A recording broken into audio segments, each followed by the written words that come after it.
Welcome to Austin Tech Connect, the official podcast of the Austin Technology Council. Presented to you by NetSpend. Homegrown in Austin, NetSpend has been a leading provider of consumer and business payment solutions for almost 25 years. From prepaid cards to mobile bank accounts to money movement services, NetSpend connects people, brands, and payment products to deliver innovative financial solutions. Welcome to Austin Tech Connect, the podcast about the future of Austin's technology community. My name is Tom Singer, and I'm the CEO at the Austin Technology Council, and we are in the process of looking to what does the future of Austin even mean. You know, ATC was founded 30 years ago with the intention of putting tech on the map as the economic driver of Austin and to bring the community together. Well, that stuff has all been accomplished, but today we face new issues. Where do we want to be as a tech community, and how do we bring the community together now that it is so large, geographically spread out, and siloed, in a good way, into different verticals? So that's why we do this show, is we get to talk to a lot of people across the tech landscape. And each week, we engage local leaders to hear their story of success, to hear about their companies, and to get their advice on how we can all thrive. And today, I am really happy to have an old friend who I haven't talked to in a long time, Suzi Sosa, here on Austin Tech Connect. Hey, Suzi, welcome to the show. Thanks, Tom. Thanks. It's great to be here. So I knew Suzi 15 plus years ago. She used to be involved in a lot of things, but one of them was a conference here in Austin called Rise, where people spoke all over town. And I've always said, I think that was one of the best things in Austin tech. And then, you know, like all things do, it went on its way. But you did a great job with that, Suzi. Yeah, thank you. It was RISE stood for the Relationship and Information Series for Entrepreneurs. And if you remember, what we were trying to do was make the South by Southwest of entrepreneurship. So we had like hundreds of concurrent sessions all over town during 1 week. And it was really fantastic. Yeah. And I remember it was like you could sign up to present, and you had to find your own room that would hold no more than about 20 people. You didn't want a big auditorium. You wanted a bunch of concurrent, intimate discussions. And it worked. At any given time, at any part of town, there was an event going on during that week. So it was good. Yeah. Maybe we should revisit that someday. I know. Maybe we could collaborate with ATC and do something like that. That'd be cool. So Suzi, you are now the founder and CEO of Verb, but you've got some really big news before we get started. What happened last week? Yeah, I sold my company. So I am technically, I think still today, the founder and CEO of Verb. But as of tomorrow, I have a new, as of yet TBD title at Paycor, which is a publicly traded human capital management company that acquired Verb last week. Nice. Well, that's fantastic. I think you should come up with a really cool title, like, dominant queen of all things Paycor. It's funny because I was daydreaming about it, and I said that I would like to be the chief impact officer. So I don't know if that's another iteration of the dominant queen, but really what, where I am in my life right now is a place where I really want to help companies make a difference. So right. Well, you have always been that way. You've always, as long as I've known you and known of you, you've always been very big on social entrepreneurship. In fact, you've worked around Austin Tech for over 20 years, both with for-profit and nonprofit social enterprises. And what Suzi told me before we started is she loves to explore how social entrepreneurship can help us solve problems faster and in bigger ways. So let's talk really quick about social enterprises and social entrepreneurship and what that even means. Yeah. Well, it's funny that you brought up Rise, because I think in many ways that's where the journey began for me. I hosted a session at Rise where I invited a group of nonprofit leaders that I had been working with in town, including Susan McDowell from LifeWorks and Walter Moreau from Foundation Communities. And I invited a bunch of business leaders that I knew through my, business work. And we all got in a room together to talk about how we could solve some of Austin's social issues. And to me, it seems so obvious. Like, why can't we take the best of nonprofits, the mission-driven focus, the emphasis on a bigger purpose beyond making money, but take the best of business with kind of efficiency and scale and attracting top talent and operations, and get all that together in one type of organization. And I remember in that session, the two communities, they couldn't even talk to each other. There was so much animosity and so many stereotypes, but that was the beginning of my journey. And it wasn't until 2006 when I went to a conference in San Francisco called Social Capital Markets that I heard the term social entrepreneurship.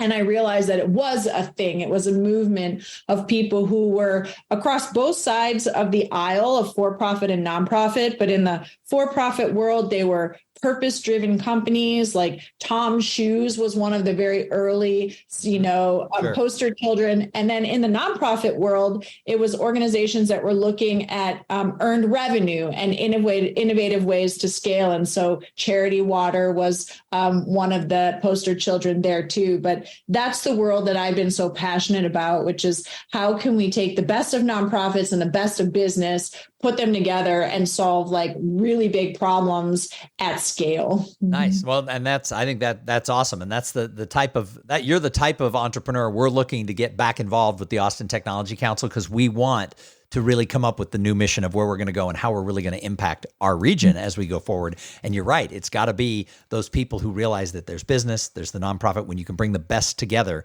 I think we all can thrive. You brought up something interesting. You said two groups there was a lot of animosity. There were a lot of stereotypes. People couldn't even get together. I think this still exists in lots of areas of business, not just nonprofits, for-profits, whatever, but even within the world of Austin, I think we need more collaboration, right? I think we need more of these companies and nonprofits, to come together and just be like, hey, we're all working for the same thing. We don't have to constantly be competing. How do you even have conversations with people who, they might say on the outside, oh, yay, collaboration. And then they're like, well, they'll steal our members, or they'll steal our thunder. How do you even get people together to say, hey, there's something bigger than all of us? Well, you mentioned it in the course of that opener, which is, hey, we're all working toward the same thing. And that's the keystone, right? Nothing else works without that, which is really getting alignment over what is the thing we're all working toward. And that has to be authentic and like compelling. And I think that's often missing, right? Like if secretly everyone has their own agenda and a slightly different objective, it doesn't drive that kind of collaboration. I love that. Authentic and compelling is what we need to have with what we're doing with our mission, et cetera. I think that's awesome. So Suzi, let's go backwards in time. Let's explore your entrepreneurial journey. Where'd you go to school? What'd you study? And how did you end up in this crazy world of tech and entrepreneurship? God. Yeah, it's been such a wild ride. So I went to Harvard, to the Kennedy School, where I studied government. So I wanted to have impact at scale, and I thought government was going to be the way to do it. But my second day of work was September 11th, 2001. And so the whole federal government shut down. I was working in the Department of Commerce. All of our budgets were frozen to redirect spending towards anti-terrorism. And I was young and idealistic and impatient, so I quit. And I was here in Austin, and I ended up meeting a couple of young entrepreneurs, Roy and Bertrand Sosa, the founders of NetSpend, and Roy and I got married. And so that was kind of how I got sucked into entrepreneurship. And that was a rocket ship. They started NetSpend with $750. It went on to IPO. In a weird twist of fate, on the same day that I closed on the sale of Verb, Roy closed on the reacquisition of NetSpend. Yep. So he just bought it back. We had talked about that actually on episode 1 of this podcast back in December. We had Kelly Knutson, who is on our board of directors at the Austin Technology Council, and it had been announced that they were going to be buying back in that. We talked about what it's like to have founders coming back and all that. So go back and listen to episode 1. Yeah, listen. So with Roy and Bertrand, I never worked in NetSpend, but I ran a lot of the social impact initiatives that we did around the unbanked. That was the target customer that we wanted to really empower. And so Roy and Bertrand and I ended up leaving NetSpend and starting a company called Rev in the payment space. And so I served as chief of staff there. And then I also ran the Empower Foundation, all of our philanthropic initiatives. when I had young kids, I decided I needed to take a little break. So UT Austin recruited me to come and create their social entrepreneurship program, which I did for 3 years out of the LBJ school. That was super fun. But it's hard to have an entrepreneur inside of a university. I got a bit restless. So I ended up starting Verb in 2013 in the realm of education and social impact. It's been a wild journey ever since. So you've had Verb now for 10 years. This episode is sponsored by Forward Security. Forward's highly accomplished team delivers application and cloud security solutions, focusing on mid-size organizations in finance, e-commerce, and health.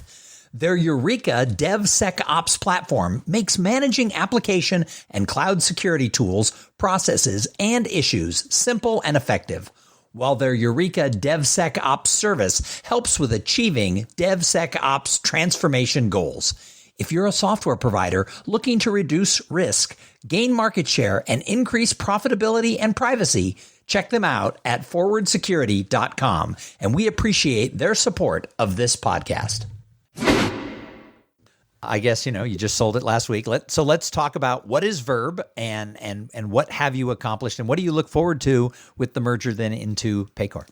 Yeah, so Verb is a HR SaaS platform. It's a leadership development training platform. So it's micro learning. We built our own original library of content that's focused on what my team and I call human-centered leadership skills. So it's things like, how do you interact with other people? How to lead a team, how to run one-on-ones, how to listen, how to give feedback, how to develop people, how to create psychological safety, how to be an inclusive leader. And so we sell this micro learning content to companies for their employees. Most of the time, they'll use it for first-time managers, but some companies will make it available to all employees so that everyone can have these human-centered leadership skills. And Paycor is going to be an amazing partner for us, acquirer for us, because they have 2 million employees on their HCM platform. And they started off as a payroll company. So that's kind of their core engine, but they've been adding additional, products to the suite to expand. And their mission is empowering leaders. So it's a perfect alignment. And Verb will be integrated into their talent management bundle as a leader development micro learning tool for all those companies that are already on their platform. Nice. Well, and I think it's really important too to think about these skills that you've been talking about that your company has helped teach people, because my background is I was doing training for companies for a decade on this whole idea of one of those little things is, how do you relate to people? Why do people matter in a world of likes, links, shares, and follows, and LinkedIn connections, and my TikTok followers? Why do we need to get back to human relations? And one of the things I've read in a lot of studies the last few years is when people have really good human relationships inside, we think of networking, we think, oh, you need a job or you're in sales outside. But when people have really good relationships with coworkers, they stay longer, work harder, and are more satisfied in their job. So just that one little space I know a little bit about, and people don't think about it. And then when you tell them, or they take your micro learning type course, they go, oh, and it changes the way they look at that piece of their job. So what are some of the things where you've seen the Verb products really help companies thrive in whatever area of teaching you're doing? Yeah, well, a couple of data points just to corroborate what you said. So it's well documented that employees don't leave a company, they leave a bad manager. Yep. And then it's also been shown that employees who have a best friend at work stay much, much longer than those who don't. So that comes out of Gallup's been doing that survey for 30 years. And I actually quote that in my work because Gallup has gone back and redone that survey a couple of times. And it's so interesting that if you have they use the term a best friend at work. I just use the term really good connections, but it's like, it's true. And I saw it in my own career. There was a job that I kind of wasn't all that into, but I really liked the people and I was there and I stayed longer and I worked harder and all this. And it's human nature. And so I love that you bring that up because I've been trying to scream that at people for a long time is, especially now in this remote and hybrid thing, it's harder to make those friends at work. gotta get your employees connecting. So that's Yeah, you just made me happy. skills. You made me very happy when you quoted that. Oh, good. Well, and the skills of having effective relationships are something that you build and you work on. So you asked for an example, and I think this really ties in well to ATC. So Whole Foods was one of our customers for 4 years, and they put 30,000 Whole Foods team members on Verb. And we had incredible feedback from them, managers who had been working, on the floor, on the front line in one of Whole Foods departments, and then get promoted into a management role. And now all of a sudden are managing their former peers. Right. And the Whole Foods frontline managers would often say how stressful it is, because now they are still providing support on the floor if someone calls in sick or it's a really busy shift and they have to go down and deal with whatever fires are going on the floor.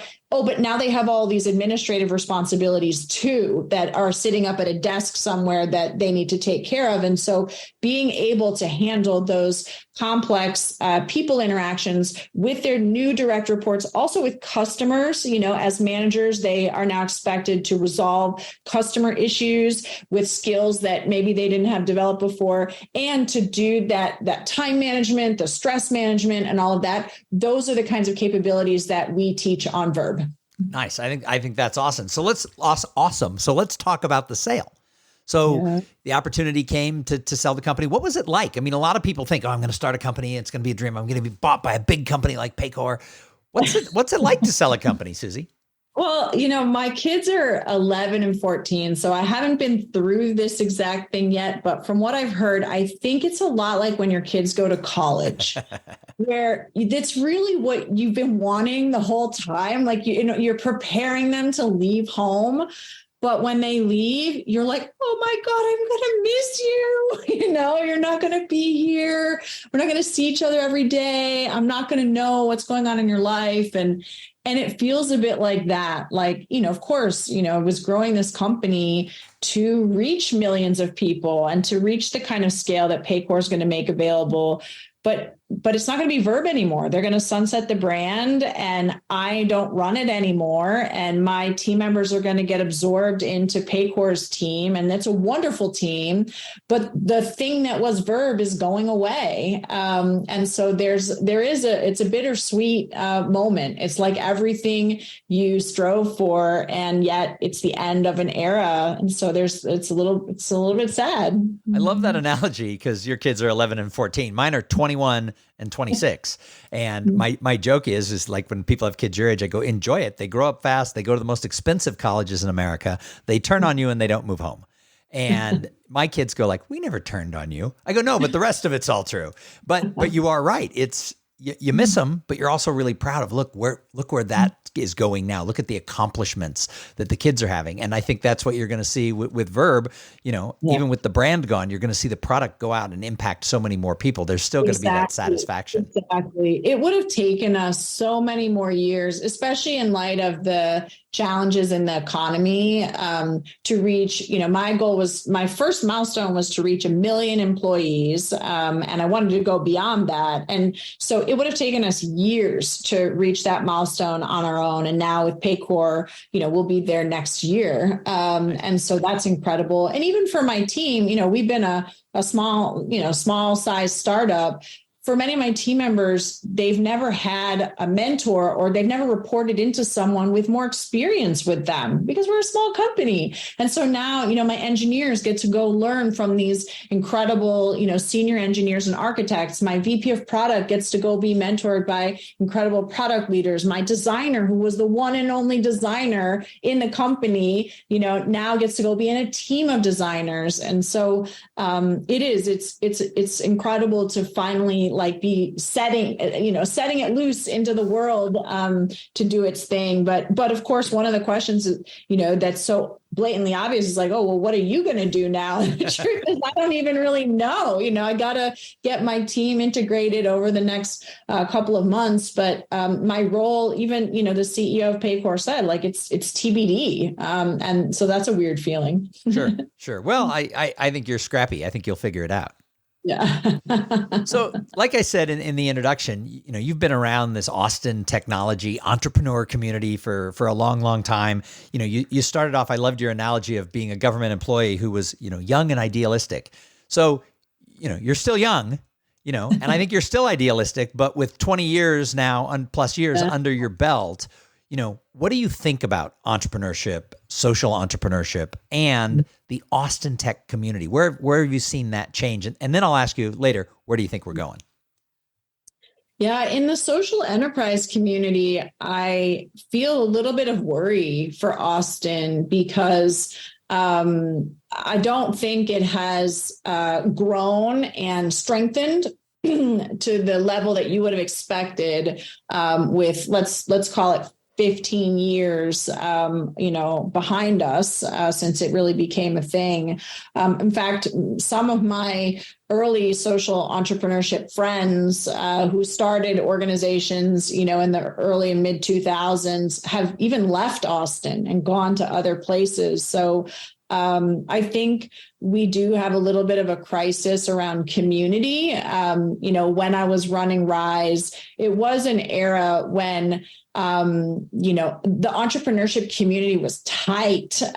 We all knew each other, and even people who had sold their company for hundreds of millions of dollars would come to events, to pitch events, to happy hours. We would have councils about supporting the ecosystem. And that's not really happening now. And so I do have concern. I feel like there's a lot of entrepreneurship going on, kind of in the fabric, but not with that sense of community and that shared vision. With Mayor Adler at one point early on in his tenure, we talked about designating Austin as a social impact city, I think is what we came up with, and that we would try to create a gold standard, almost like a LEED, being a green city, we would create a gold standard for what it would mean to be a social impact city. And others could join us too. It wasn't like we were the only one. But that, was trumped by other pressing issues, and nothing like that has been resurrected. So, I do have a little bit of concern for the fabric of social enterprise in Austin. Well, and I think you're right. It comes up a lot that people talk about, Austin's a city where you can reach everybody, and all the entrepreneurs go to all the events and they support each other, and a new entrepreneur can call, the $100 million exit person. They'll do that. And 15 years ago, I think we were the shining beacon of that. I have the same concern. I don't see it as much. I see a lot of people who lead with, well, what's in it for me? And yeah, we've all got to grow our companies or our nonprofits or what we're doing. But if your first statement is, well, what's in it for me? Then you're not actually creating this community that is that gold standard for entrepreneurship, for connectivity, or for the social impact that you talk about. I think that we need to get back to that. So how do you think, as a community, how do you think the tech community in Austin, from startup to, large homegrown to the people who've moved here and open offices, how do you think we can bring them together and get us on that track where we can get to that vibe, if you will, of we are still one community, even though we are gaming and we're fintech and we're, med tech and we're all these different things. I understand why the silos exist, and they're good. You should be, if you're a fintech company, hanging out with the people in that. But there is that need to pull tech all together. In my opinion, obviously yours, what can we do? Well, I think that there's really only one way to do that in any kind of community organizing, which is with a shared vision. And it has to be crisp and it has to be succinct, right? So if Austin is the live music capital of the world, boom, everyone knows we got to invest in music. Keep Austin weird, boom, everyone knows kind of what kind of activities rally around that.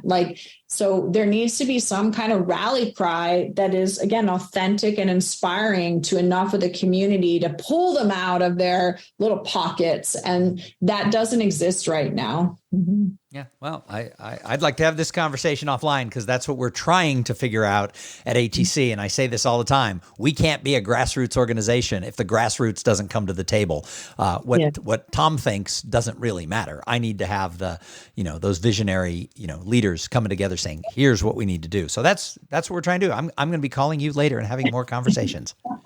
Yeah.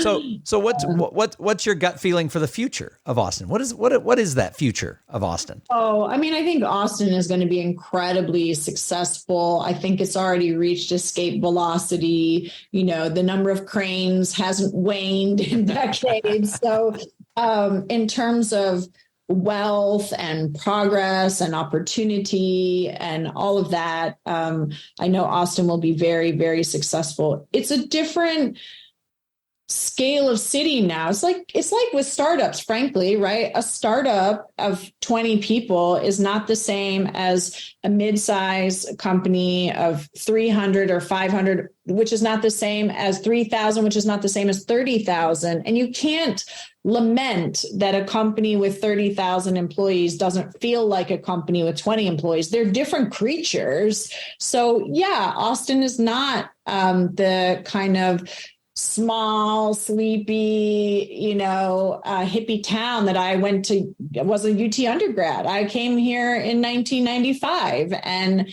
it's changed a lot, but I don't begrudge it that. But I do think that it needs a new generation of leadership and a leadership that stands for something inspiring and not just for wealth. Nice.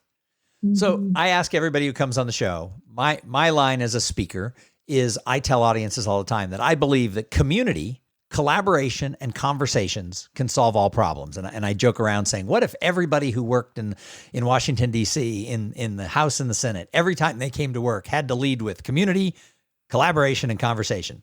I think we'd have different outcomes. Which of those three words resonates the most with you?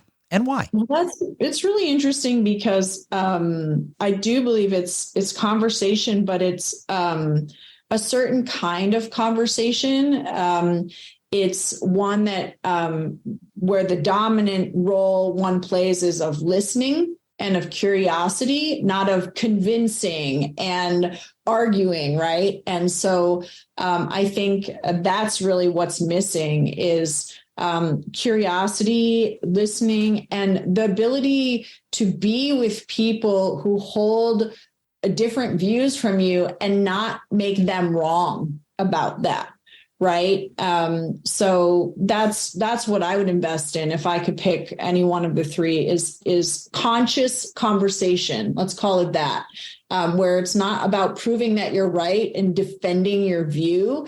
It's about listening, learning, and being comfortable with having different points of view. Like, I think that was one of the really cool things in the Austin tech community in the 90s was you had the ultra liberals of Austin, and you had a lot of very conservative Republican business leaders. And there was still friendship and a shared sense of community and a shared love for the city. And I think we've lost some of the ability to hold that space. Mm-hmm. No, I think you're right. I think that's good. That's a good point. So I have a brand new question. You're the first person to be asked this. This is how we're closing out the show every week moving forward. And that is, if somebody was coming to visit you in Austin, where's the one place in town you would take all of your out-of-town visitors? What's the place in Austin that you think everyone needs to see if they're here for a social getaway weekend? Well, for me, I think one of the most magical places in Austin is Barton Springs. Just sitting on that tall bank under one of the big oak trees.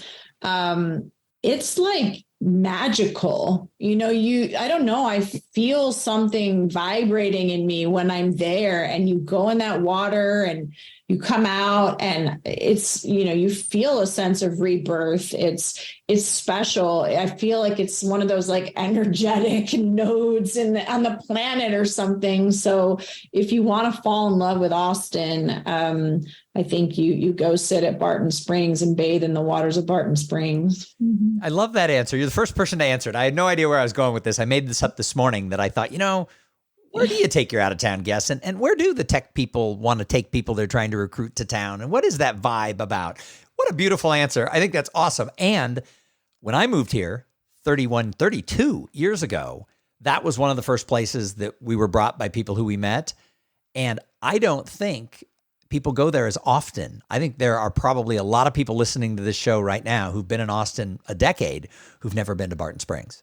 Yeah, or just don't go. And it's just something about sitting in that space and being in that water that I don't know. I get goosebumps from the cold and from the magic. Well, Suzi Sosa, congratulations on the sale of Verb, and congratulations for all you've done in the world of social enterprises, social entrepreneurship, entrepreneurship, and having an impact. I think you're a great example for everybody. So thank you so much for being on the show. Thanks for having me, and thanks for taking on this leadership role and really being committed to what entrepreneurship can create in this city. Yeah, it's an interesting ride, but I'm optimistic about the future. So, and thank you so much for being here. But thank you to everybody who tuned in to listen. Do me a favor, tell everyone on your team, you got to listen to Austin Tech Connect. And is your company a member of the Austin Technology Council? We would love to welcome your involvement and to have you and your team members add your voice to our tech community as we look towards the future. Go ahead, join the Austin Technology Council today. Thanks for listening to the Austin Tech Connect podcast. Make sure your company is a member of the Austin Technology Council and add your voice to the future of our tech ecosystem in Central Texas.